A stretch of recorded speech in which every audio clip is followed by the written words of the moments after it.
Welcome, everybody, to another Microsoft Unboxed pod. This is episode 68. I am your host today, Kareem Anderson, and I'm joined by. David Allen. Hope everybody is doing well. Hope everybody had a nice Labor Day for those in the United States that had a holiday this Monday. Let's see if we can handle some 4 day week news and get you guys headed on to another nice weekend. Yeah, it should be another short one, as David is alluding to. We had about 3 days of business news essentially for the week. Yes, Monday was a day off, but Tuesday was rather slow, Wednesday, and we're kind of doing this on a Friday. So not a lot of breaking news, but still news to cover nonetheless. We're going to be talking about Marc Benioff, the arch nemesis of Microsoft. He's made himself kind of the the Joker to Microsoft's Batman. But he might have a point, albeit very shrewd. The company, he said he was excited this week about how AI helped him save 4,000 positions in his support team, i.e., he got rid of 4,000 people because AI was able to easily replace them. We'll talk about whether or not he's got a point. He's also questioning AIG, which is Microsoft's new buzzword, and I believe OpenAI. He doesn't see it as a viable technology, but again, we'll talk about whether or not we agree with that. Microsoft is also making a play for college students to maybe regain some ground that was ceded over the last 5 to 6 years by Chromebooks and Google Workspace. We'll talk about what the details of that are a little bit later. Google is also in the news for its remedies phase of its guilty verdict on its antitrust. I wrote a review or kind of slight news / editorial about the remedies phase and how I feel like we were, as a consumer public, let down by what amounted to a very soft slap on the wrist by the Department of Justice, or at least by the judge. I think the Department of Justice wanted a little bit more. Also, in the same week, Google was hit with a $425 million fine for violating users' privacy. So it seems contradictory to, in the remedies phase, say, hey, it's not that big of a deal, while also a day and a half later saying you violated enough users' privacy to warrant $425 million fine. We'll also be talking about Adobe Premiere landing on iPads, which is kind of a big deal. Yes, Photoshop's been there. Photoshop's a little less resource intensive than Premiere, but getting Premiere on an iPad is a big deal. And hopefully that means it'll be on in full form, not out of beta, in full form on these new Snapdragon PCs that also use a ARM architecture like the iPad.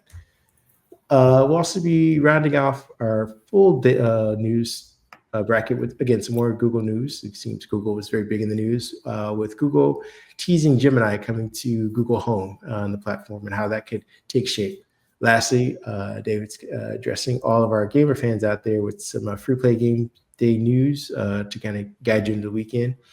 With that being said, I am going to start off with the AI agents reduce Salesforce workforce by 4,000 people.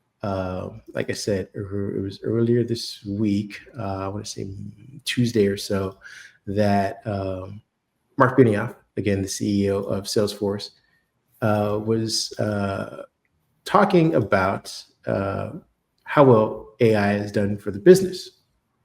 During a recent episode of the Logan Bartlett Show, Benioff revealed that AI is on a course to replace humans at the workplace, specifically indicating that technology is helping bolster the company's sales by augmenting the customer support division, prompting it to cut support staff from 9,000 to 5,000. A lot of CEO, C-suite level talk of saying, hey, AI, let me chop off about 4,000 jobs from my bill sheet. He said it's been eight of the most exciting months of his career, and he was able to rebalance his headcount on his support, again, with that reduction of about 4,000 people. Quote unquote, there were more than 100 million leads that we have not called back at Salesforce in the last 26 years because we have not had enough people. But we now have agentic sales that is calling back every person that contacts us. Again, for those of you living under a rock, Salesforce is a CRM provider for a lot of platforms that need to do, call services, rerouting phone calls, or sales leads. If you're in that kind of business, and for anybody who's in that business, they understand that not being able to reach a callback is very important. That's a potential buyer of some sort of product that you are providing. So when he says that there were 100 million leads over the last 26 years that they weren't going to call back, that's potentially billions of dollars of sales. I get where he's coming from, but as a worker myself, I'm always in solidarity with workers, and I think this is his excitement over cutting 4,000 jobs might be misplaced. What do you think? I was going to start out with, can I be mad for a minute? You kind of covered that there at the end.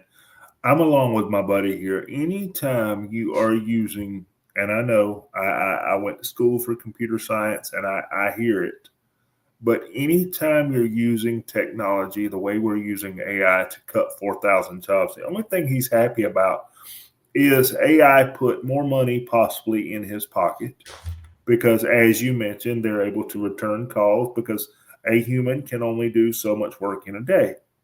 That's the bottom line. Okay, so he cut those 4,000 jobs. He's getting more leads because he cut those 4,000 jobs. But what, to kind of give him a little pushback, show me what your AI bill is. Show me your data center bill for all that AI that you're running. And then show me what the salary of those 4,000 people look like. How does that compare, to 4,000 people and somebody getting a personalized response to their sales call to buy, purchase, or join into your product? I know me, whether you're buying a car, whether you're buying a cell phone, whether you're buying a laptop, whether you're buying a service, for me, 99% of the time, the person that I'm dealing with is a major part of what sells the deal. How do they treat you? How do they make you feel? How do they listen to the specifics of your problem? I get it from a business point of view, from the bottom line on his Excel sheet, he's happy. But I'm gonna go with my buddy here. I don't like it. Sorry, I don't. I don't like it. Neither do I. Like I said, I mentioned at the top, seems to be short-sighted. While maybe I did say at the top, but at least when we're speaking off mic, this is a short-sighted investor play. Which again, I understand the financials of this. I'm not arguing that. What I'm arguing is the vision for this. So you've cut 4,000 people. These are 4,000 people who are now going to have less money to consume things. We are rushing towards efficiency for consumption without actual consumers.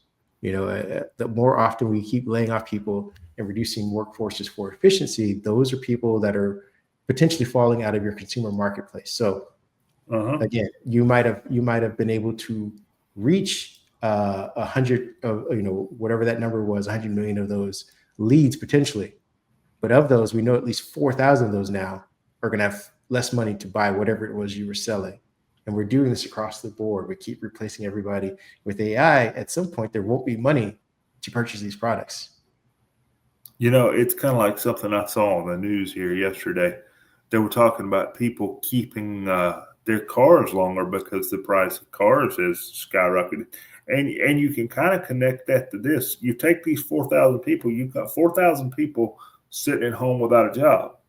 So they're keeping that iPhone longer. They're not buying that new one when the event is next month. They're not buying that new car because they're buying groceries. They're trying to make their house payments, their mortgages.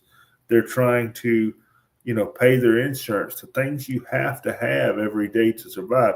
So today it's 4,000. So my question to Mark is this: if I come back a month from now, 6 months from now, a year from now, is it going to be 40,000? And that's just one company.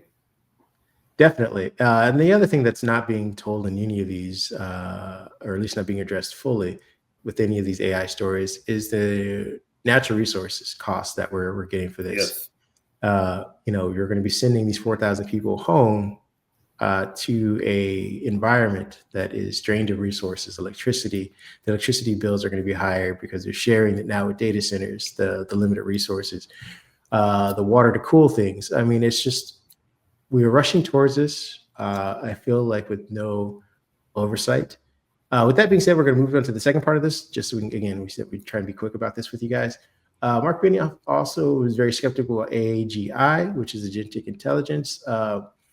This is something that has become a new talking point, which is like it replaces the quantum computing conversations that Satya Nadella likes to have at Microsoft. Again, not necessarily, he may or may not be trolling Microsoft, saying like, hey, your new vision for technology is, a hollow promise. But I am with him on this. Again, Dave and I talked to Mike about this, but AGI seems to be the next evolution of AI, even though AI hasn't caught on. And it feels like we're chasing an answer to a question that nobody's asked right now. We likened this, off mic to VR, which was preceded by AR, which was then followed by mixed reality. And to essentially little to no avail, like no one's really caught on to this. This is a technology that VR is 25, almost 30 years in the making of, people wanting VR to catch on. We had Google Glass, which is supposed to be the evolution of AR. Then we're like, all right, well, we'll split the baby and have mixed reality. And Microsoft thought that was the way to go. And it just seems like all those efforts are falling apart. Nobody wants a computer in their face to an extent. I feel like this is what AI is. They're just going to keep trying to get investors going with new versions of this technology. What do you think about that? And you can wrap it up with whatever your thoughts are on that. I totally agree with you. I'm not going to, venture too far into left field. I think we've got to get people to buy into what we have before we can sell them something else. But I understand that investors are trying to milk that cow for all they're worth. And, these companies want this money. Well, we like you said off mic, we're selling you AI. Well, now we're selling you AGI. That's really where we see this going. Well, next week it's going to be we're selling you ABC AI, and that's the next one. So I feel like we've got to stop somewhere and say, look, is this working? Are we getting what we want out of it? Yes, no, maybe. Somebody decide. And it's going to be different for each company. It's not just AI, because people use Google in a different way. People use, their phones in a different way. I understand that. But these companies need to sit down and say, look, are these investments really working for us? Or are we just throwing money in a pile that will eventually not do anything? And it's going to be what is after AI. Because we're always moving forward. Think about, we've had AI, what now, 2.5, would you say, mainstream, maybe 2 years, 2.5 years? Roughly, yeah. We've come a long way, and we're not going to stop. But I think the investors maybe don't need to throw the emergency brake on it. Maybe, start applying that brake a little bit and look up and see what we're doing. Because when I read these news stories that we report on, there's this model over here, there's this model over here, there's this here. It's confusing. Me as a tech journalist, I don't even know everything that I can do with AI. I just open up my Copilot, my Gemini every day, and I'm learning more and more each day. I learned something yesterday about what AI can do for me, what AI can't do for me. So I think we just got to slow down a little bit here. Yeah, moving on to our next one. We'll try and breeze through this for you guys. Microsoft is offering a ton of new savings. We wrote about this. Part of the extension of this is Microsoft's 365 Personal with Copilot will now be available for all U.S. college students for free. Like it kind of hinted at just a second ago, Microsoft and the Trump administration came to an agreement this week about, I think it's going to be about $6 billion in taxpayer savings, where Microsoft is going to offer programs in order to fund this new initiative by the Trump administration. The initiative is basically designed to keep up, or as Trump would say, beat China in the race for AI or AI superpower supremacy or technology. And in doing so, Microsoft has partnered with the Trump administration basically and announced a new task force meeting that they had, I think, yesterday or the day before. The way that they're going to support this effort is by announcing that Copilot in Microsoft 365 will be available to all U.S. college students for free for a year. And you might be scratching your head saying, oh, well, it's always available for 6 months free when you buy a new PC. This is software initiative. So you don't have to go out and buy a new PC. As we were just mentioning a second ago, that people are holding on to things longer. If you bought a PC about 3 or 4 years ago and you're not in the market for a new one, you'll still be able to get Microsoft 365 for at least a year if you're in college for free, which is great.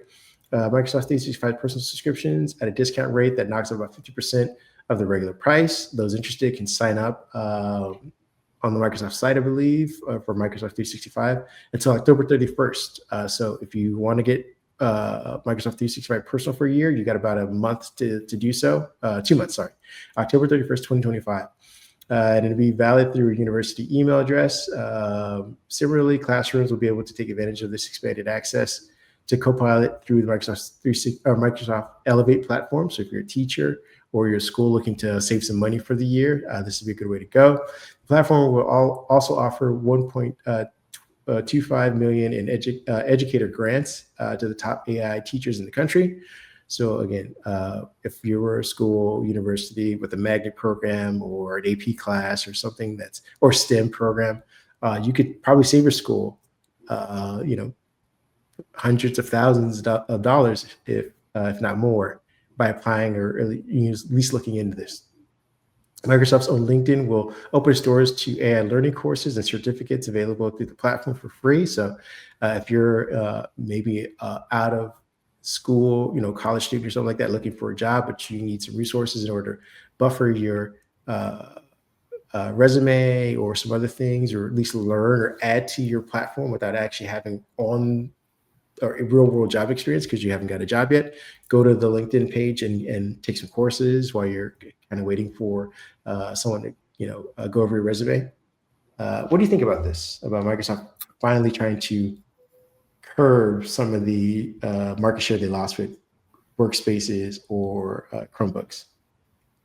I think it's a good idea. I mean, you've got to get the best way to get somebody into your product is to offer them a free trial. I mean, I think back to the BBS days, even before the internet, we had these things called shareware disk, where you put the disk in your CD drive or DVD drive and you had all these games and all these titles on there. Guess what? They were trials. And if you wanted the full thing, you paid the money and you entered a credit card or bank account and it give you a key and you unlocked it. Okay, that was a sale based off of a trial. And I feel like this is the way that Microsoft wins. When you put something free in front of a college student, what will they do? They will use that free trial. They will create, I'm going to call it out. They will create email addresses 5 miles long. We all did it. Us college students did it. They will create different identities to keep from having to pay for something sometimes. But ultimately, in today's world, there's checks and balances against that. You give them something free and they go, okay, that helped me get that job, or that's helping me do this. That's taking time out of my day. That's where I can go socialize or, go to a social event. I'm going to pay for this because I really don't want to use that time that I could be doing something fun. I could be doing something entertaining. I could, be going to a football game. I could be, it's polishing my resume for me, and I don't have to go pay somebody to do it. I don't have to stand in line at the job office, where they help you on campus with your resumes when it comes that time. So sure, I get it. This is how you get back the things you've lost. You throw out those free trials. Guilty as charged. We'll take free trial and if like, pay bill. I've done it, and I'm sure you've done it too. Oh yeah, definitely. I get it. Yeah, it's a very cynical move on. At least my cynical view is that, again, you're developing a user behaviors, cloud storage. When it becomes, again, it's free, so it's not necessarily lock in. But when someone gets used to something, it's really hard for people to change. This is why Mac users stay Mac users. Why it takes Windows or Mac users who used to be Windows users so long to switch over. Again, it's all behavioral patterns, and when you lock that in for a free amount, you earn that customer essentially. And so, this college student may eventually end up paying for it because not necessarily hopefully they like the product, but they may just get to the point where they're saying, you know what, I have almost a ton, a terabyte of college information or data, whatever. I don't feel like moving over to workspaces. I don't feel like moving it over to iCloud. So here's $9-10. Just take it from me because it's just easier that way. And you've won that person. Moving on to the next one, we got Google preserving its ecosystem integration despite a monopoly finding. This was, like I said, I mentioned, I wrote about this earlier. We were talking about, see if I can get the picture up.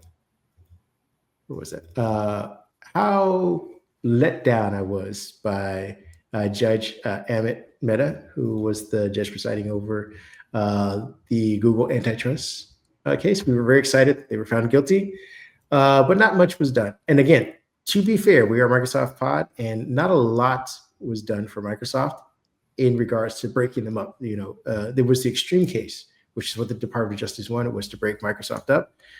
They wanted to do very similar things this time around, and the judge kind of gave Google a stiff slap on the hand, but not much more than that. While Google was found guilty of monopolistic behaviors and practices, no breakup was ordered. They have some of these behavioral constraints that were put on them by the judge was that Google can't enforce exclusive default search deals on devices or browsers. Payments for search placements must be non-exclusive. Google must share parts of its search index and anonymize user data with eligible competitors, but not ad data, which could have been useful for being Microsoft Ads or Yandex, I guess in Russia, whatever they're using. There will now be a third-party oversight panel introduced. An independent body will monitor Google for 6 years to prevent future exclusionary practices and make sure, hey, no backroom deals, which I think they just made one with Apple. So in the time that they're appealing this, they're still kind of making deals. Wall Street seemed pretty happy about it, which again kind of gives you all the news you need to know about whether or not this is a good or bad thing. Wall Street was happy, which means it's probably bad news for users. What are your thoughts on that before I move on to what actually happened later in the week for Google? Should have been broken up. To be fair, the judge did mention that it would be very hard to break them up because of so many of the tie-ins, and I get that too. But go ahead. I do get that, but I know where you're going with the end of the week thing, so I'm kind of going to back off of the whole "can Google be trusted" thing and let you cover that. But I think we're at the point where it's time to break some of these things up. I know, and I'm about to cover a story about Google's ecosystem, and I'm about to tout the fact that I totally enjoy my integrations. But I think from a business point of view, there is such a thing as a company getting too big, having too much power, having too much control over finances, user data, and how users and other companies are obliged in integrating and operating with their services. I agree with my buddy Kareem here. Breaking Google up would be hard to do because Google was smart. I'm going to say this. Google was smart. Search, then free email account, Gmail. You had Gmail. Then you had Chrome. Then you had the Chromebook. Then you had Android. Then you guess what? You've got Chrome on Android. Then you've got cloud storage. Oh, and photos too. That's just your consumer offerings, a few of them. That doesn't count that you've got Google Analytics, Google Webmaster Tools, the Google search engine, where Google forces you as website owners to basically play by their rules to get rankings and clicks in their search engine. Oh, and if you want to expedite those clicks, we will sell you advertisements over here on the left where you can pay for them. I get it. They were smart in the beginning. but I'm going to use one of my dad's sayings. They're too big for their britches now. I think there needs to be a way to divide them up, keep them to a standard if you can't. But when you do that, somebody's got to be there to enforce that standard. With these companies, you hear these rulings and all this, and you never hear about it again. So did they change their ways of doing business? Did they abide by the rules? And I'll say the same thing for Microsoft. I'm not bashing Google here. I'll say the same thing for Apple. All of these companies need to be held accountable for what they do and how they handle their consumer interactions and their consumer data, which is something you're getting ready to touch on. Yeah, thanks for the segue.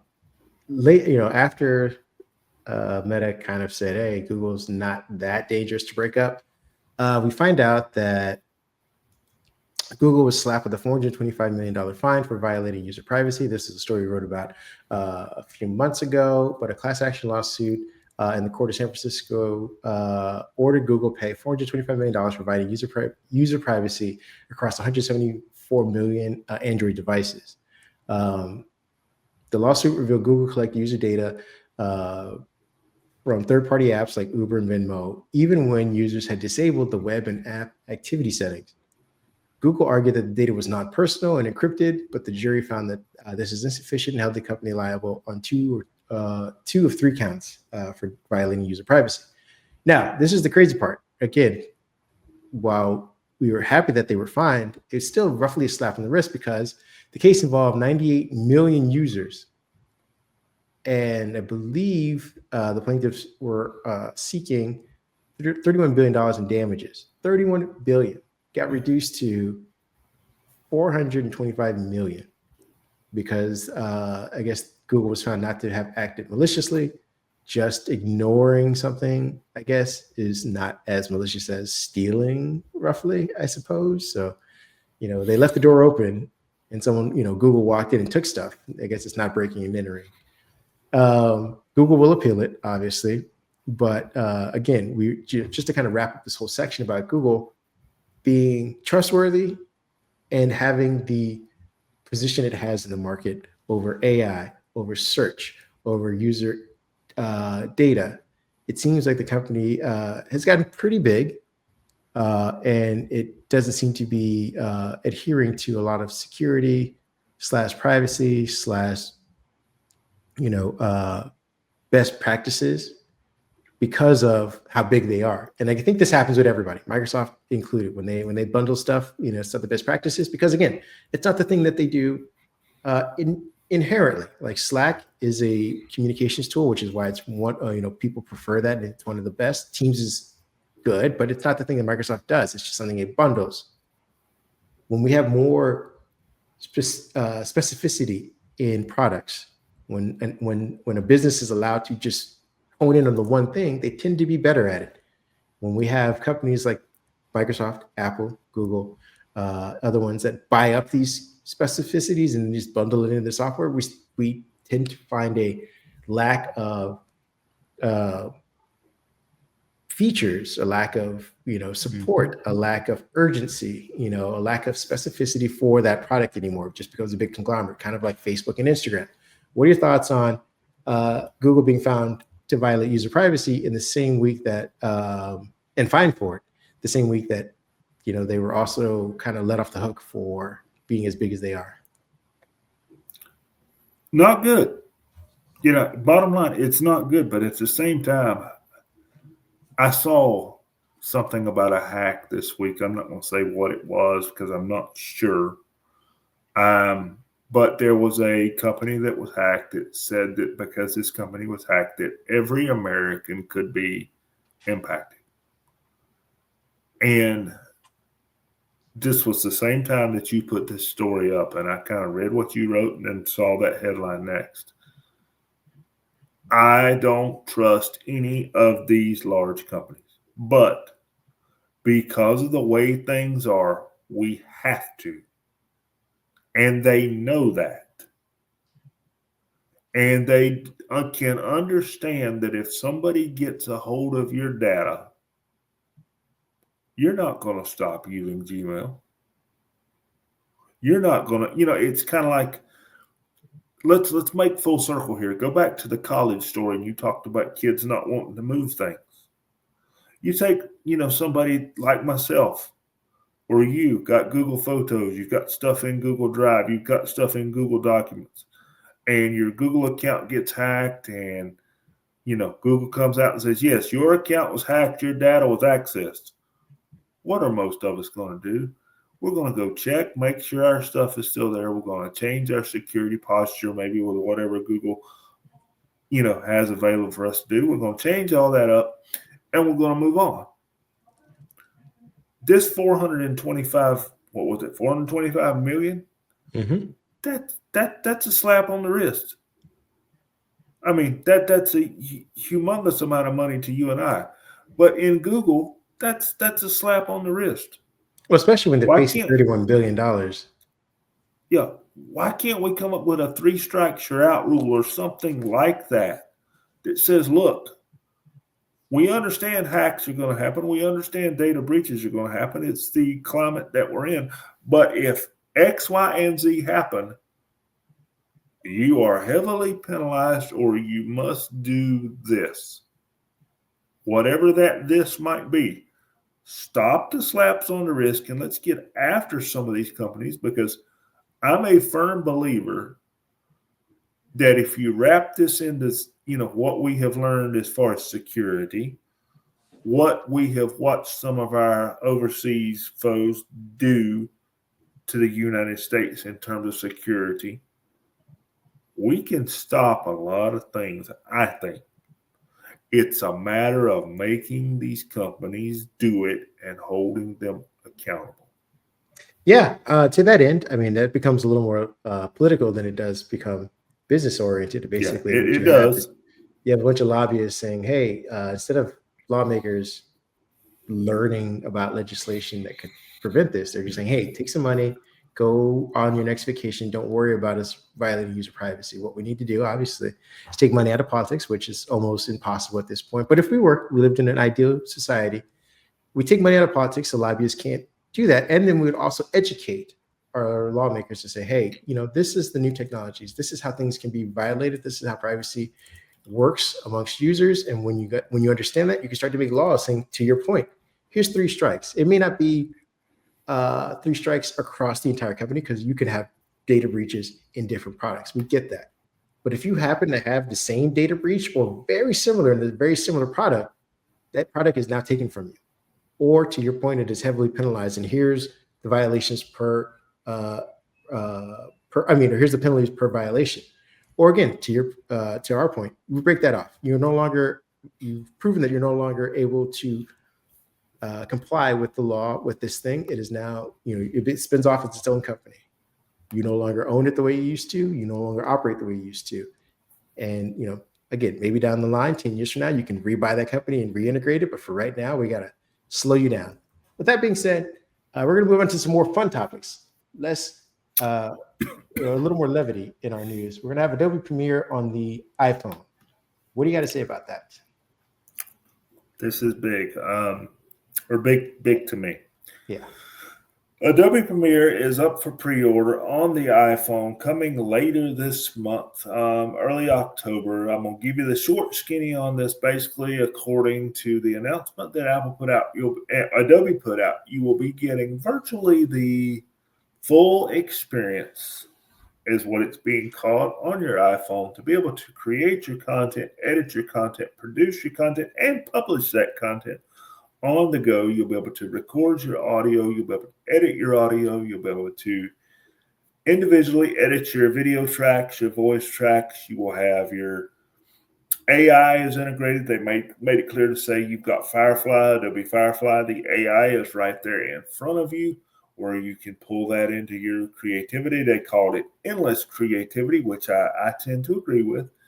I think this is the first time that we've seen Adobe go all in. And I know people have been asking for it for years, but I think if you look at the other announcement that came out, just to make it real short and sweet, Adobe Premiere Rush, which was kind of what I call the everyday editor that a lot of people used. I used this particular editor just for quick things. That is being discontinued the end of this month. So if you don't have that already downloaded, you need to get that downloaded. The download will go away. The support will last until September 30th of 2026. But this is Adobe's way, and they said it. They are using this to push users to Adobe Premiere, which is going to get you the experience that you're seeing here on screen. For example, you can do your voiceovers right on your iPhone. I can see where this would work really well out in the field. You can Bluetooth your lapel mics to your iPhone and probably go ahead and do your voiceovers right there on scene. So I do not have an iPhone. I know folks that do. I plan to check this out. And as you alluded to in the introduction, hopefully this leads to the full Adobe suite natively making its way for Premiere to the Snapdragon PCs that we know and love on the Windows side of things. This is a big deal for content creators, commercial directors. You can handle your commercial right there on set. In theory, you might not have to go back to the studio as often. So way to go, Adobe. I'm sure Apple is ready to talk about this up one side and down the other at the upcoming Apple event. Hey, we finally have your full, I can see Tim Cook up there now. We finally have it. It's a big day. Yes, I agree. It's a big day. I'm glad to see it. Hopefully it leads to other things. Yeah, I think this is a response to CapCut, which was kind of eating the lunch of Adobe, because again, we had Adobe Rush, but it wasn't necessarily as full featured as CapCut was, which is again a spinoff of TikTok, and it was designed to make content for TikTok. It was designed to make content on a phone. I know the two worlds of Adobe on iPad, Adobe on desktop were made for 16:9 aspect ratios, and they kind of handled things a little differently.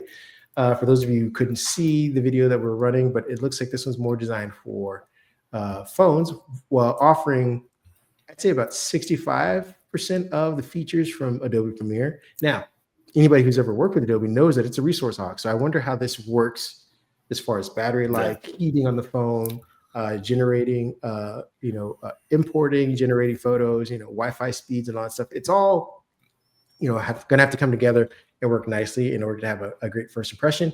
This is typically why Adobe and most other apps launch stuff on the iPhone, because first impressions are big. Hopefully this, Adobe has plans to bring this to Android, because again, I think something like on the Z Fold using a full Adobe Premiere would be great. To your point, to wrap this up, I am also looking forward to this and playing around with it. My wife has an iPhone. We'll see. Maybe I can get you guys a review on it or first hands once this is available. Moving on to the next topic, we got Google teasing a Gemini for home. I know this is one that you were itching to talk about.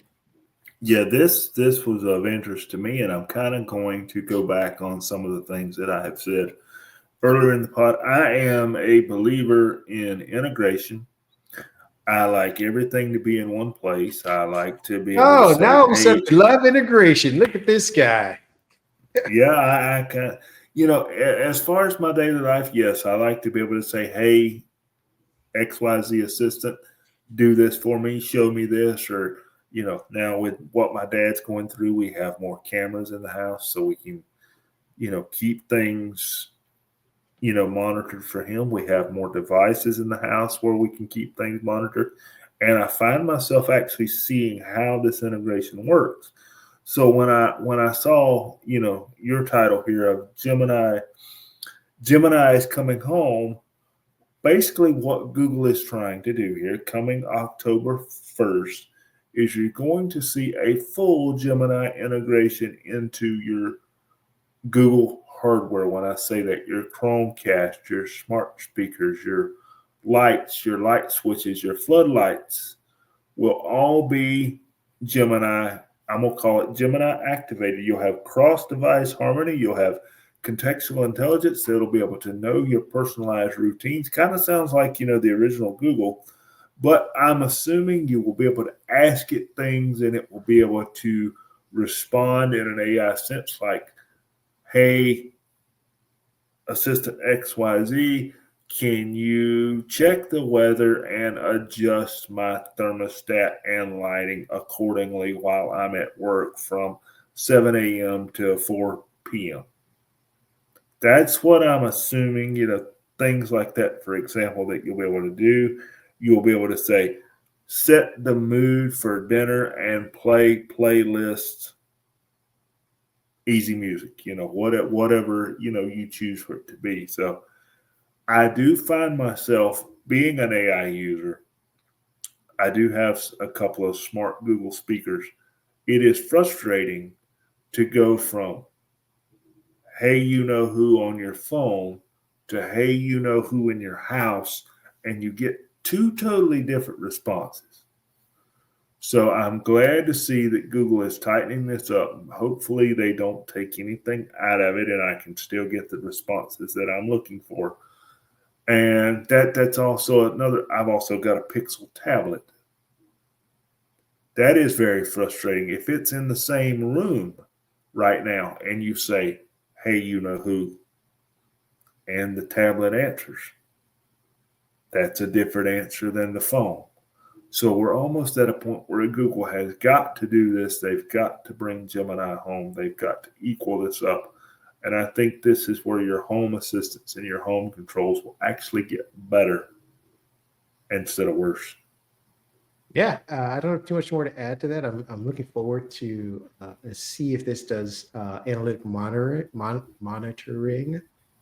so that again, if I just recently bought a house, but if you are in a townhome, things like that, you may want to use this for finding your best energy efficiencies.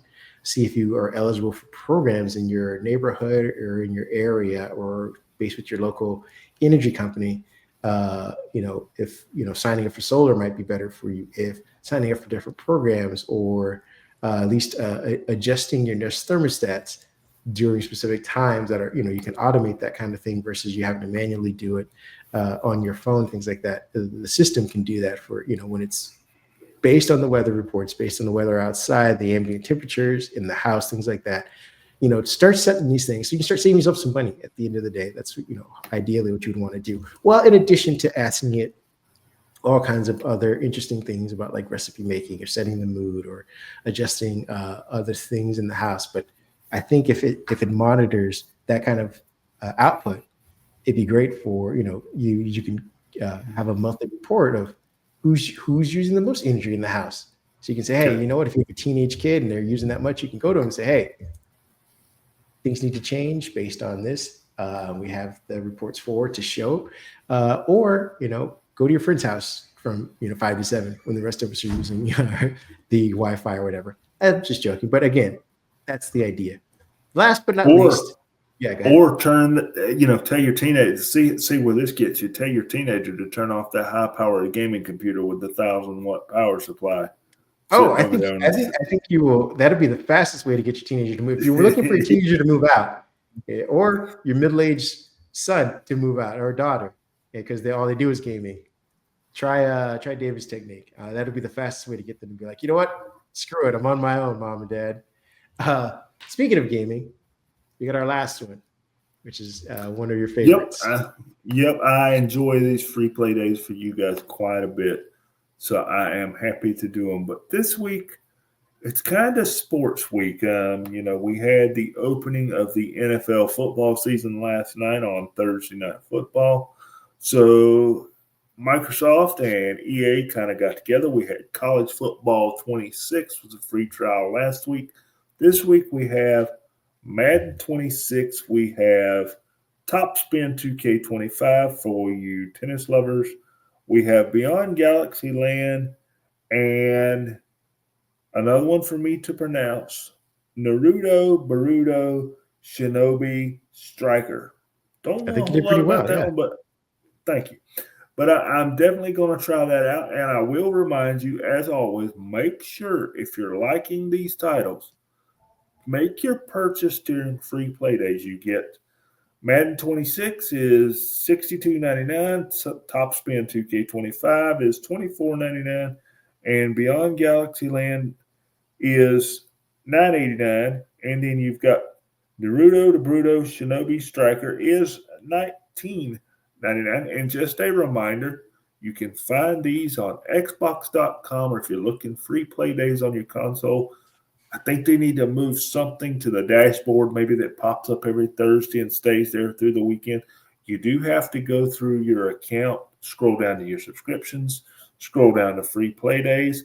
And for this week, everybody that has an Xbox subscription, be it Core, Standard, or Ultimate, has access to these titles. So jump in there, try out Madden 26. I've got that on download now just to give that a shot.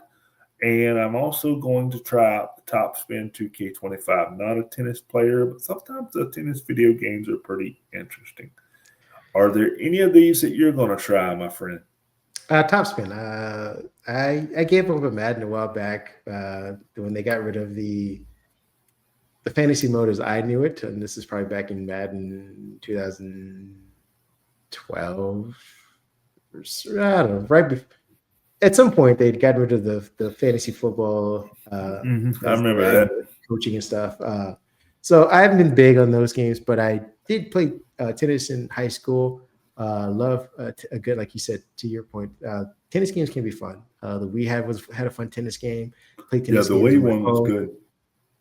So Top Spin probably the one I'm going to try. I might try the Naruto just because I like the anime and see what that's all about. It looks, just from the cover, it looks like it'd be fun and interesting. If people want to, reach out to you or watch you play or, talk to you about gaming, where can they reach you? That's David PHA 1978. That's over on Blue Sky. I really don't post on X anymore. I have an account over there so I can see all the fun, exciting shenanigans that go on over there. But to really communicate with me, you'll have to find me over on Blue Sky. Likewise, you can where's it at? Over here. You can find me at Happy Hope. Over there. There you go. Blue Sky as well. I'm also on Threads, just under Kareem Anderson, if you want to talk about comics or anything like that, or movies. I think the last thing I saw, at least movie-wise, was in theaters was probably Superman, but I've been watching a lot of TV shows. So if you guys want to talk about TV shows, I watched the new Aliens TV show on Hulu, which I would recommend if you're an Aliens fan or of that franchise. While Sigourney Weaver's not in it yet, I've got some fingers crossed. Maybe she might have an appearance. Nevertheless, we hope you guys have a great weekend. Go out and touch some grass. Like we always say, enjoy your weekend. Enjoy some food. Enjoy some music. Enjoy a walk. Enjoy thinking. Enjoy a book. Whatever it is you're going to be doing this weekend, try and enjoy it as best as you can because the weekends are short. Thank you guys for taking some time with us, and we'll see you guys again next week. You got it. Have a good weekend, everybody. Where spirits fall, in the cloud we stand tall. From PowerPoint to Teams we call.